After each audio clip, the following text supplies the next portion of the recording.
Greetings, friends. My name is Gabriel, and this is Stories of Cat Catastrophes, the video series where I scour the internet, my own personal experience, to bring you tales of feline folly, all in an effort to promote my new picture book, Sometimes Kitties, written to delight young readers and never get old.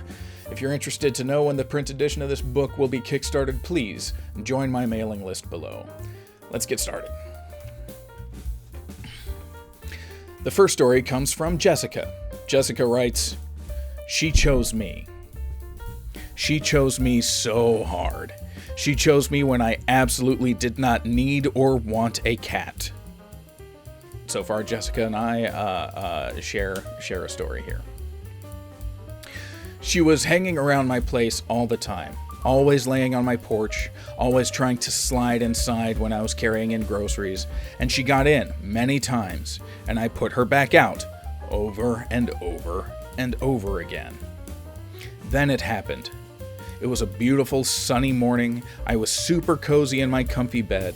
I turned my head to look out the window and see how far up the sun was, and I got a face full of cat fur. I turned my head the other way. More cat fur.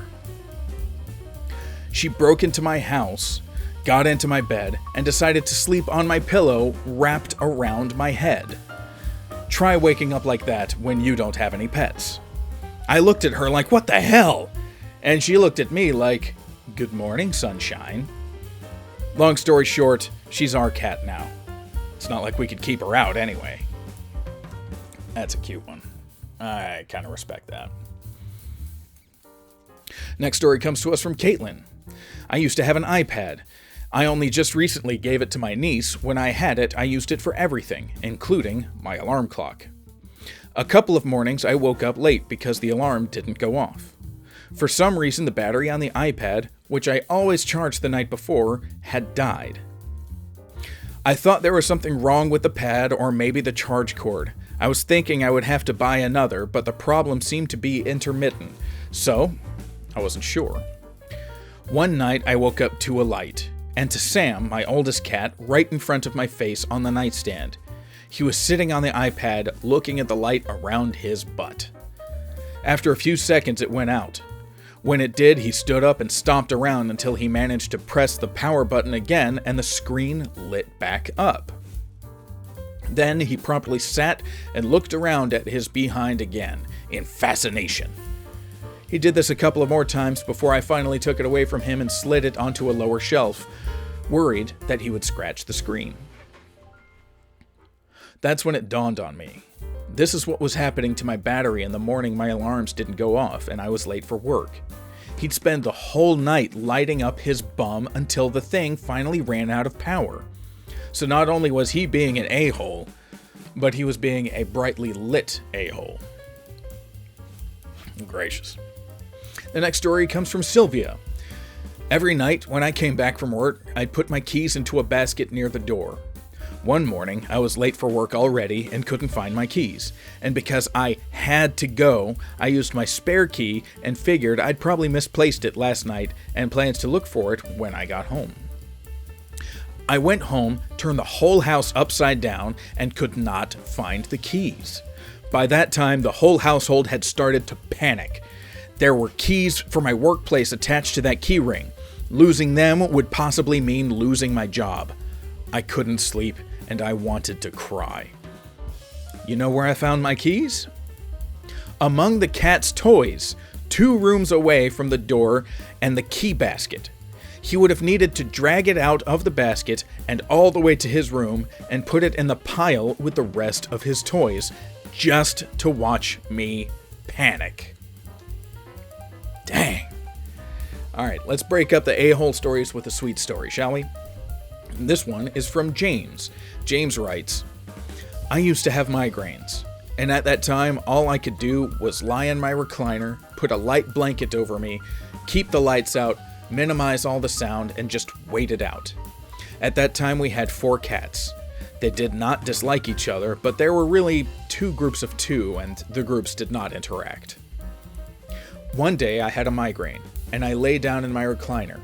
As time went by, I may have dozed off just a bit, Only I recall that I was suddenly aware that on my chest and lap, all 4 of our cats had very quietly gotten up onto me and had lain down up against each other, and were now there, purring very softly.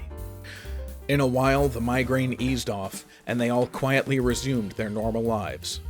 All of those cats have long since gone to glory, but I will never forget that day when they put aside all their personal concerns to strive to heal their cat daddy. Did they realize how much I was hurting? Did they want to try and heal me with their purring? I think they somehow did know. And that's a sweet one. Our last story comes from Aaron, and this is the one I've been illustrating the whole time, so I hope that the payoff is worth the wait.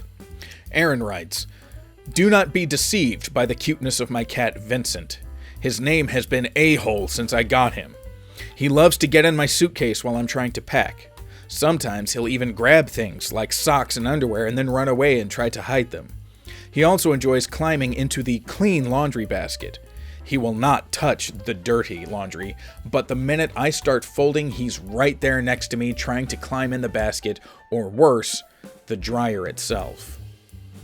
The worst thing he has ever done, though, he knocked over a full glass of water onto my face while I was sleeping. I used to use a tall, skinny chest of drawers as my bedside table, and one night I placed a glass of water there to sip on while I was reading in bed. I fell asleep around 2 a.m., Vincent woke me up wanting to play. I kept pushing him off me so I could go back to sleep. Apparently, he got so frustrated by my reluctance that he decided to wake me up once and for all. He hopped up on the bedside table and used his paw to knock the almost full glass over. Not only did the water splash in my face, but the glass hit me on the forehead and gave me a nasty bruise that I had to explain at work the next day. I swear, he knew exactly what he was doing too, because I caught the little criminal sneaking a drink out of the glass before I went to sleep. And that was our last story of today. Thank you so much for watching, thank you for listening, I hope you enjoyed this, and if you did, stick around, there's another one coming up. And if you like my illustrations, you're interested in some more, then please join my mailing list to know when I kickstart Sometimes Kitties. If you would like the original art from this episode, it'll be for sale on my website, coffeeandhate.biz. Please give your furry loved ones extra scritches for me, and take care. What are you doing? Huh? You coming to interrupt me? Coming to interrupt me when I'm trying to make my videos?